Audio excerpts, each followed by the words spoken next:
Welcome to One Druid's perspective on energy vibrations. That one Druid is me. My name is Ashley Rodriguez.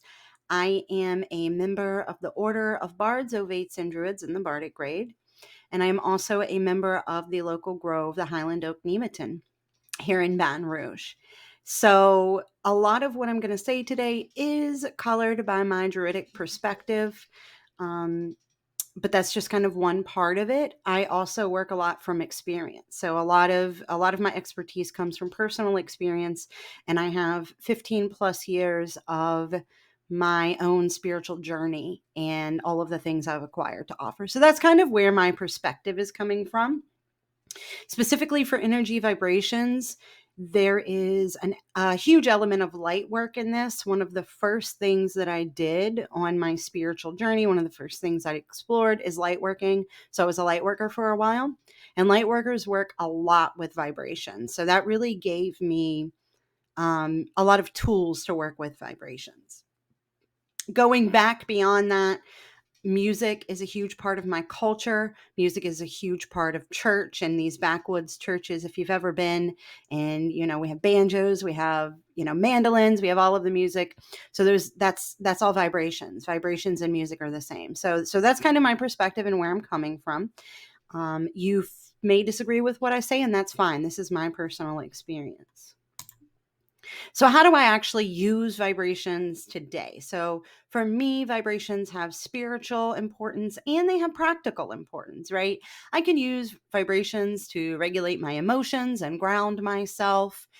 If I'm feeling a lot of anger in my body and I really feel that burst of electricity that comes with that, or my solar plexus is just radiating with anger, and I don't want to put that out into my environment, or I don't want to put that onto other people, I can go outside and scream, let it out through vibrations. I can howl at the moon or a tree or whatever. Like, there are ways to use vibrations to get feelings out of you. I can also use vibrations to ground myself, and bring myself into the present moment. So when I say grounding, a lot of times I personally ground in the present moment. I ground in the here and now. So what I learned from watching one of our elder druids, Art, actually, and I don't know if he taught me this. So Art, if you're watching this, you taught me this. But so one of the ways that you can also use it is to ground yourself. And so what I'll do is, if I find myself drifting off, or like just I need to be grounded, I need to come back to the present moment, maybe I need to control an emotional reaction, and I need to come into my body and like really get into that wise mind state, I can just do a hum. And usually it's a lower hum for this. So it'll be like, it doesn't have to be anything super fancy, just a hum. Just ground yourself. You can also listen to music with, a little bit of a lower vibration if you want to ground yourself. Connecting with the divine creative. And so this is usually I use music for this. So whenever I'm writing, whenever I do automatic writing, getting yourself into the state to do like automatic writing or connect with what we call the Awen energy is kind of hard to do. So especially for someone who struggles with like sitting and meditating without movement or without music or something like that. So I will use vibrations to connect with the divine creative. Every project that I work on usually has a song or a playlist. And even if you don't know it, it's there. And I will turn that on when I need to connect to the creative energy and focus on that project. Connecting to collective energy. So, I have my bubble, you have your bubble. Everything in the middle is vibrations. So if we want to connect to one another, we can do that through vibrations. Think of being at a concert and everybody connecting to the same music, the same live music. The area is alive with vibrations. Maybe people are singing together, stuff like that. You can use vibrations, aka music, to connect with collective energy. And for both of those in Druidry, we have the Awen. And the Awen is a chant that you'll hear later on. And basically, the Awen is the symbol for the divine creative. So we use it to bring inspiration into our ceremonies. And it is also interesting to me because the Awen changes based on who's in the room or who's doing it. I've never done two Owens that are exactly the same if I'm in a group. Sometimes my individual Owen will be the same, but if I'm in a group, we're harmonizing, right? So we're connecting to the collective energy, and that's connection, but you can also, use vibrations to do things like send peace out and stuff like that. Last but not least, if you are a little bit woo, you can use vibrations for dream work or journeying. Vibrations are super, super important for this. So if you are thinking about doing dream work or journeying and you haven't learned to work with energy vibrations, I would suggest doing that. The vibrations that we connect with when we're doing that work have a lot of control over where we go and what we interact with. So if you go to sleep in a negative headspace and your vibrations are off, your vibrations aren't right, that's when you'll start to have like bad dreams or bad experiences or things like that, or maybe bringing things in to your space that you don't want to. So vibrations are really important. For that, we're going to talk about low, high vibrations. I do want to point out that a lot of times people say you want to vibrate highly when you go to sleep, and only good things will happen if you do that. If you vibrate lowly, bad things will happen. You'll go to bad places. That's a nuance, right? So let's think about high vibrations aren't always good. Think about some high vibrational beings or energy that you might meet that maybe isn't good, right? So it's not all angels.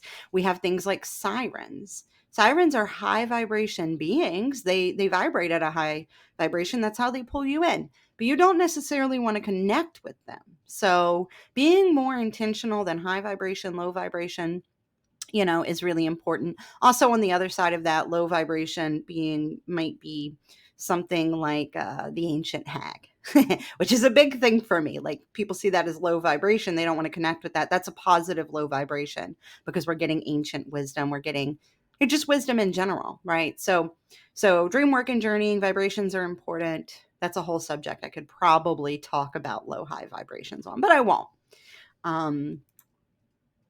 Speaking of high vibration, low vibration energy, there is a school of thought around what is high vibration, what is low vibration. A lot of times, if you start to look at like high vibration, low vibration stuff on the internet, you'll find a body there, and it'll kind of show like the high vibrations in the top of the body and the low vibrations in the bottom. I am a druid, so I see myself as a tree and connect through chakras. So that's kind of how I imagine it. I imagine the top three chakras being our high vibrations. The heart chakra is our center of being. We'll talk about that in a moment. And then we have our low vibrations, which are the bottom three chakras. So this is kind of how I see it, right? And to expand a little bit more on that, let's talk specifically about each quote unquote category of vibrations.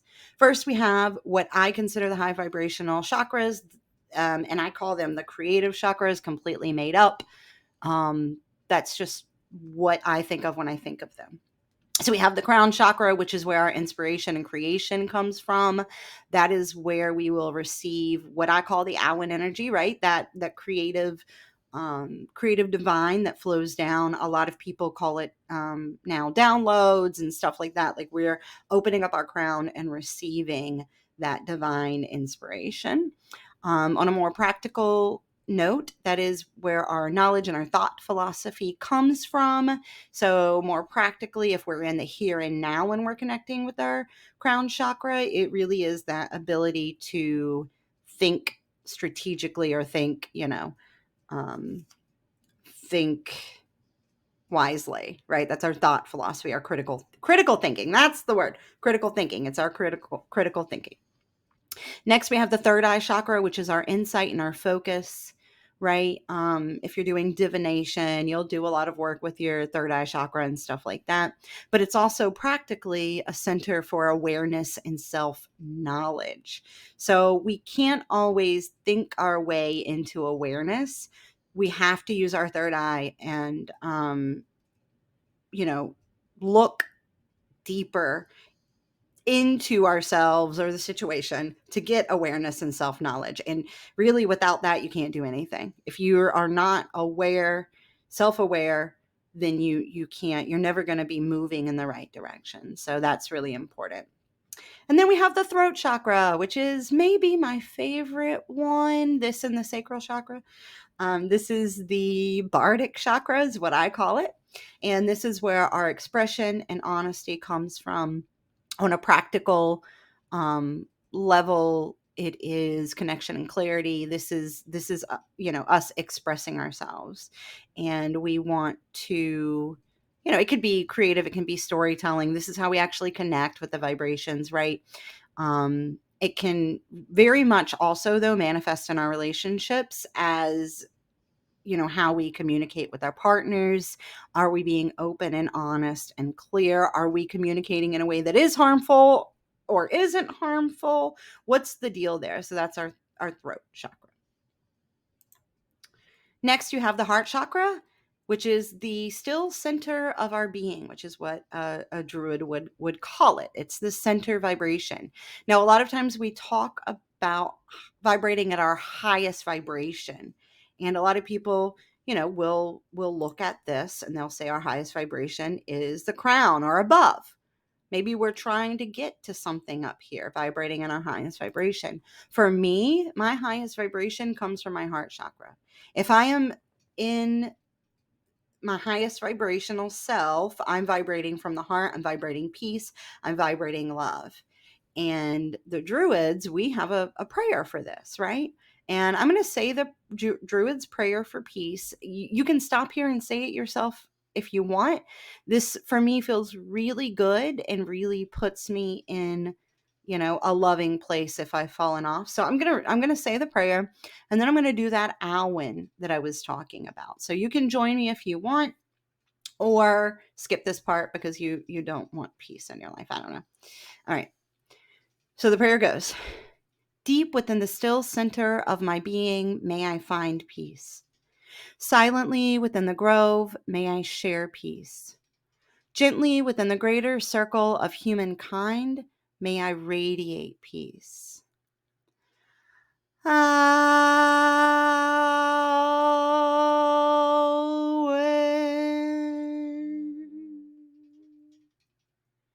Yeah, that makes me feel really good. So I thought I would share that for you. But the heart chakra for me is my highest vibration. It's the place that I, go to whenever I want to share love with people, of course. Now, the low vibrations, these are the ones that get the bad rap, right? These are the ones that people say stay away from. I call these the soul chakras, right? So first we have the solar plexus chakra. That's where our hearth fire is kept. If you know the story of Bridget, or the stories, the many versions of the Bridget story that is out there, Bridget is the keeper of the hearth fire, and she travels the wheel of the year to, along with the kayak, to light and maintain the hearth fire. And a lot of times we see that as being in our bellies. I'll do a meditation with my sacral chakra, that's my sacred grove, and I'll fill it with fire, but really it's our solar plexus. And the hearth fire is as much about, soul's warmth as it is drive and initiation, right? And so that's, the solar plexus chakra is good for that. It's also our place of confidence and courage. And yeah, so sometimes that gets flipped and people, look at it as a place of anger and things like that. Every single one of these chakras has a flip side, right? So yeah, that's the solar plexus chakra, that hearth fire, that drive, initiation. We do need to keep all of that in check, or we will not be a good person. Next, we have our sacral chakra. So as a druid, this is my sacred grove. It's my home. For me personally, I don't know if other druids, if their sacred grove is in a different place, but for me, that is kind of the place that I go to and retreat, and is my sacred space. It's a space that when I'm meditating, I can form. I can design it however I want. I don't know if that makes sense. I'm not going to go completely into sacred grove exercises. I'll post some resources about that you can use if you want to follow up.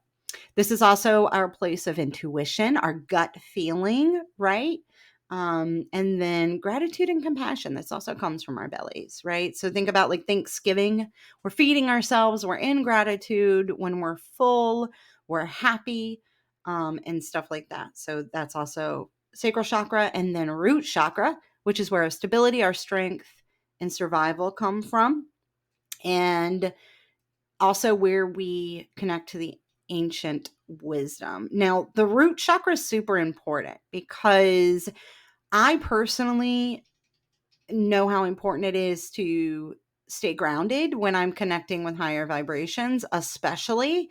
So it's really important to work on that root chakra, get grounded, and that's at our hip, right? So there are energies below our root chakra, right? Like think of the place where the roots go into the ground, and you have the mycelium network, and the dirt itself carries the memory of everything that has, you know, died and gone into the land and stuff like that. So that's why it's the place for ancient wisdom.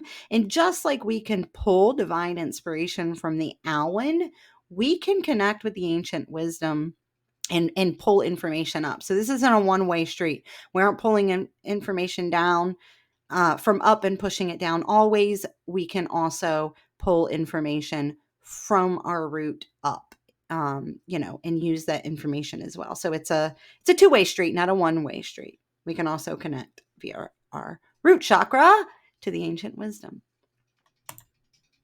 Right. So let's talk about a modern perspective on low vibrational energy, because what I just presented for lower vibrational energy may not be what you think of when you think of low vibrational energy. So, in a modern context, we often associate negative emotions like anger, resentment, jealousy, with the lower vibrational energy. It's often said to be the cause of low motivation, fatigue, repressing emotions, and things like that. The list goes on and on. So that's kind of how we look at low vibrational energy today. And we'll hear people say a lot, miss me with that low vibrational energy.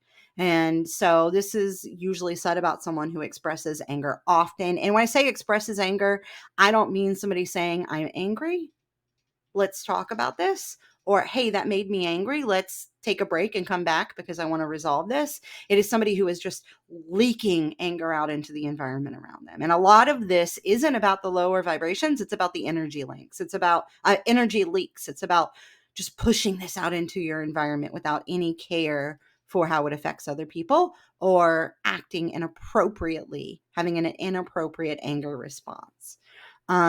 People who, this is often said about, also complain and focus on negative things more often. They're more likely to engage in unhealthy habits, drain your energy, blah, blah, blah, blah, blah, right? So this is kind of the modern context when we say miss me with that low vibrational energy. It's important to note that while I'm glad we were calling these things out, we need to collectively put an end to this, because I think we've accepted this type of thing for way too long. So I'm really glad people are bringing this up and talking about it. But it's important to keep in mind that those things are actions and behaviors, and people are responsible for them. It's not the energy's fault. And what I want to be careful with here is demonizing the energy, and then people maybe saying, "Ooh, I want to like stay in this high vibrational energy. I want to stay high all the time." And maybe they're not coming back to their center. They're not remembering, they're not really here in the here and now. They're up all the time, that high vibrational energy, and that is just as bad as being in the low vibrational energy all the time. So it really is less about high vibrations versus low vibrations, more about emotional skills and how people deal with things, and also more about where are you staying? Are you balancing these things? Is your solar plexus chakra out of line and you're being an egomaniac or being too angry? Those things like that. So, so it's important to remember that if somebody is doing these things or living this life, that it is more about them and less about the energy, and that it is okay to connect and find a healthy relationship with those lower vibrations. And the low vibrations aren't bad. High vibrations aren't good. That is just not how this works, right? Everything, we have these things all for a reason.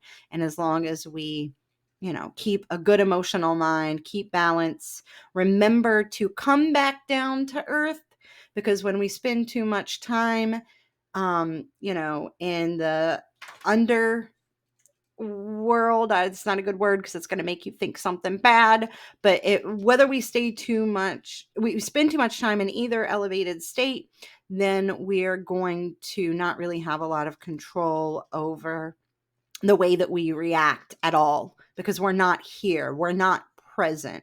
So coming back to your center and regrouping, if you are, having some of these concerns, for me is a lot more helpful than just saying, oh my God, let me get higher, let me connect with higher vibrations, let me, do that. No, let's go in and like connect with your lower vibrations and see what's up.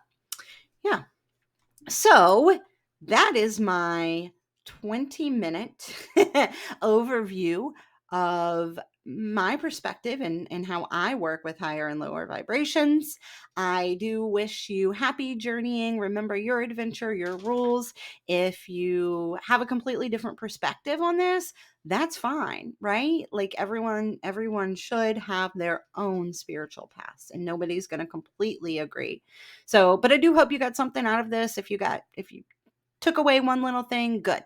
But yeah, happy journeying. Peace to you, peace to your family, and I will see you the next time.